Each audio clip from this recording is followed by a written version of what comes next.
sabe o que é apraxia de fala na infância? Olá, sejam muito bem-vindos ao programa Momento Medicina. E quem nos recebe é a Paula Santana Buzetto, ela que é fonoaudióloga. Tudo bem, Paula? Tudo bem, Roberta. Obrigado pelo convite, viu? Espero ajudar, né, com o que eu vou falar aqui, com as informações que eu vou passar. Muito obrigada, nós que agradecemos pela sua participação tão valiosa aqui no programa Momento Medicina. Eu sei que é uma profissional excelente e hoje nosso assunto muito interessante, recebemos bastante e-mails com muitas dúvidas. E para que todos entendam, o que é apraxia na fala? Apraxia de fala na infância é um transtorno neurológico na programação e no planejamento dos sons da fala. Então, para explicar um pouquinho melhor, né? Para falar não é fácil. Existe aí várias áreas do cérebro que são envolvidas, né? E muitos circuitos. Então, quando a gente vai falar, a gente vai usar todo essa circuitaria, né? Que a gente poderia dizer assim. Então, para falar, a primeira coisa que a gente mexe? O que a gente faz para falar? A gente pensa assim, a gente abre a boca. Não. Então, olha, a gente vai respirar, aí depois esse ar vai sair, vai passar pelas cordas vocais, pelas pregas vocais, e vai fonar, então vai sair o som. E aí a mandíbula, né, vai abrir, fechar, vai ter um controle mandibular, depois vai a língua, o lábio, né? E toda essa estrutura, imagina como é difícil. É um processo, então, né, Paula? É um processo, exatamente. Então, quando a criança tem um problema de apraxia de fala, ela tem lá a ideia, o que ela vai falar, né? Ela tem isso na cabecinha dela. No entanto, quando ela vai fazer esse processo, que você até falou, né? Quando ela vai programar, planejar esse encadeamento de sons, ela não consegue fazer bem, tá? Então, imagina, quando eu vou falar a palavra boca, né? Eu tenho que fechar os lábios para sair o B, eu tenho que mexer a prega vocal, B. Aí eu tenho que fazer o O, bo, né? Quer dizer, o O é diferente do A. Né? A amplitude do A é maior. Ou eu tenho uma retração de lábio, né? Então, aí depois eu vou fazer o K, né? Que é lá atrás. E aí não mexe a prega vocal. E aí eu vou fazer o A. Imagina. Então, isso tem uma programação, um planejamento. Existem áreas específicas, vamos dizer assim, né? Circuitos que fazem isso. Imagina com que rapidez. Né, para que eu consiga transmitir o que eu estou pensando, o que eu quero, né? E então a criança, quando ela tem apraxia de fala, ela tem essa dificuldade aí nesse planejamento, né? Em colocar em sequência os sons, né? Por isso que a terapia é diferente, né? Não é uma terapia de treino muscular. Então, não adianta ficar fazendo mioterapia, né? Trabalhando os músculos, a força, o tônus, porque ela não é aí o problema dela. Não adianta fazer um trabalho só de um transtorno fonológico, ficar trabalhando aquele som, subir a língua, descer a língua, porque também isso não vai dar resultado, né? Então, a gente tem que colocar a terapia sempre com movimentos, né? Sempre vai ser bastante assim, dinâmica, com movimentos de fala, e é uma terapia diferente, né? Paula, quais seriam as causas?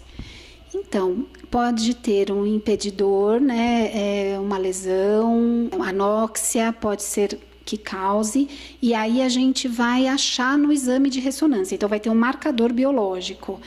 Pode ser também relacionado à questão de cromossomos, né? Então, associados aí à síndrome do X frágil, à síndrome de Down. E pode também ter causa idiopática, que a gente não conhece, não é desconhecida, que eu geralmente falo que é funcional, que a gente não encontra uma razão para isso. E aí a gente não encontra em exames, não tem marcador biológico, porque às vezes a gente fala assim, é de origem neurológica, então eu vou fazer o exame e vou achar. Então, isso não nem sempre, né? E ela pode ser pura quando é só na fala e pode ser combinado quando tem também manifestações pelo corpo, sensoriais e de motoras, né? Também pode ter esse problema de programação, também ser nos movimentos do corpo também. Tem um site da Abrapraxia que ela é justamente para isso, que ela explica bastante sobre o assunto e é bem confiável. Inclusive tem curso para pais, professores, né? E também para os profissionais. Tá? E lá tem bastante assim, filminho que quem tiver mais dúvidas, né? Pode também acessar. Abrapraxia. Quais as dificuldades, né? Nós falamos de algumas, mas quais as dificuldades apresentadas pelas crianças com apraxia de fala? Então, a criança, o primeiro sintoma que ela vai apresentar é o atraso de fala, né? Então, a criança, ela balbucia e a gente tem relatos, assim, de que já aí a criança já não balbucia como as outras crianças, né? O balbucio. Então, imagina, lá 6 meses já começa a aparecer aí alguns sintomas. Então, o primeiro sintoma é esse atraso de fala da criança, né? E aí ela não vai conseguir se comunicar, ela começa a ter problemas de interação com outras crianças, com seus pares, ela começa a ter problemas na alfabetização, porque tem uma relação, né? A escrita com a oralidade tem uma relação. Ela pode ter dificuldades até mesmo de se alimentar. Então, a apraxia, ela envolve aí vários sintomas, né? Que ela vai levando, os sintomas da apraxia, né? Tem um impacto bastante grande na vida da criança, tanto social como de aprendizagem, tá? Por isso, quanto antes o diagnóstico, né, Paula? Paula, até mesmo nós já ouvimos bastante a frase, não, mas cada criança tem seu tempo, tem criança que demora mais a falar, mas como você falou, a criança já não balbucia, então os pais devem prestar atenção nisso, né? Então, tem que ficar muito atentos, porque hoje em dia se dá assim muito valor à questão da prevenção, né? E tem muito estudo a respeito disso. Então, o balbucio tem o seu tempo, né? 6 meses, a criança já começa lá a ter um balbucio com 1 aninho. Para você ter uma ideia, com 2 anos, a criança tem que ter, no mínimo, um repertório de 50 palavras. Não precisam ser faladas corretamente, né? Mamã, papai, aga, icoia. Tem que ter as palavras, já ter essa intenção comunicativa, né? E se a criança não tem, né? Se ela não possui esse vocabulário, já configura um atraso. Então, ela já tem que estar procurando um profissional para ver o que é que está acontecendo. Quanto antes a gente iniciar qualquer tipo de intervenção para qualquer problema que seja, né? Seja um problema da apraxia da fala, seja um problema, um outro transtorno, é melhor para a criança. Vai ter um prognóstico muito melhor e um impacto menor também no desenvolvimento dela. Perfeito. Nós falamos em diagnóstico. Eu tenho até mesmo aqui uma pergunta. Com que idade o diagnóstico da apraxia da fala pode ser feito? No consultório, a gente acaba recebendo crianças mais tardiamente, né? Infelizmente. Mas na literatura, a gente diz que o diagnóstico teria que ser feito aos 3 anos de idade, porque ali a gente consegue também distinguir de outros problemas, né? Então, de um TEA, que é o autismo, de um TDL, que é um transtorno do desenvolvimento da linguagem. A gente tem que prestar atenção se a criança não tem surdez, né? São problemas, né? São transtornos que a gente precisaria estar discernindo da apraxia. Então, com 3 anos, se acha que ali é melhor para fazer isso. Porém, como eu te falei, aos 2 anos de idade, a criança já tem que ter um repertório de palavras, né? Então, se ela não tem, ela já tem que procurar. Então, tem crianças com 1 ano e meio, que já vem para fono e precisa mesmo, porque ali a gente já consegue detectar se existe alguma coisa no desenvolvimento que está alterado. Crianças com autismo têm apraxia na fala? A apraxia de fala não é um diagnóstico de exclusão. Então, pode sim ter, né? Então, o TEA, ele pode ter a apraxia de fala. Então, a gente diz que são transtornos associados, né? O síndrome de Down também, né? Então, também pode ter. E aí, claro que fica tudo mais complexo, porque, por exemplo, o TEA, ele tem um problema que é de linguagem, né? Então, imagina, a gente não consegue, nesse primeiro momento de avaliação, saber se essa criança tem, se é uma questão de planejamento motor, por isso ela não está conseguindo falar, ou se tem por conta do próprio TEA, né? Que ele já traz também essas alterações. Então, às vezes, a gente tem que começar um trabalho de linguagem, e aí, às vezes, com linguagem suplementar, e a criança vai melhorando, a gente vê que ela já está conseguindo uma interação, melhorou o comportamento, e a fala continua com aquela dificuldade de falar. A síndrome de Down, também a criança que tem síndrome de Down pode ter a apraxia de fala, tá? E é um quadro bem complicado, porque eles geralmente têm um problema de linguagem, têm um problema de flacidez também de músculo, tem uma língua maior, hipotônico. Então, além do problema de programar e planejar o ato motor da fala. Então, se associa o prognóstico, claro, quando associado, ele é pior, né? A gente, quando a apraxia é pura, porque ela pode ser, chama-se assim, apraxia pura, né? Então, ela tem um prognóstico bem melhor de desenvolvimento e a criança chega a ficar bem, né? Ficar bem. Paula, vamos falar sobre o tratamento. Como é feito? O tratamento para a apraxia de fala é com o fonoaudiólogo. É um tratamento diferenciado, que o fonoaudiólogo ele precisa ter um preparo para isso. Existem alguns métodos que são específicos. Tem o mais conhecido é o PROMPT, que é um método americano. Ele tem a primeira fase aqui no Brasil e já começou a segunda. E tem o multigesto, que é um método que eu gosto bastante, porque ele dá para acessar pelo site, né? E pelo YouTube também. Então tem musiquinha, tem lá mostrando como que faz os sons. As crianças geralmente se atraem. E também é uma forma assim de todo mundo participar da mesma forma. Eu faço aqui, a mãe faz em casa, a professora também, porque daí eu mostro. Então fica todo mundo envolvido e fazendo sempre a mesma coisa. Olha que bacana, seria um exercício, é isso? Isso. Tem o programa Práxico Produtivo, que é da Thaisa Giannichini, né? E eu também uso bastante, porque eu acho legal, acho que dá resultado para a apraxia também.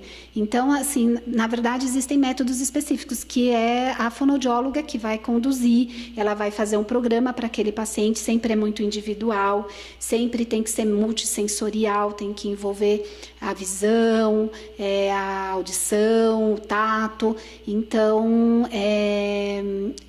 quem vai fazer é o terapeuta mesmo, todo esse programa. Paula, eu até vejo brilho no seu olhar.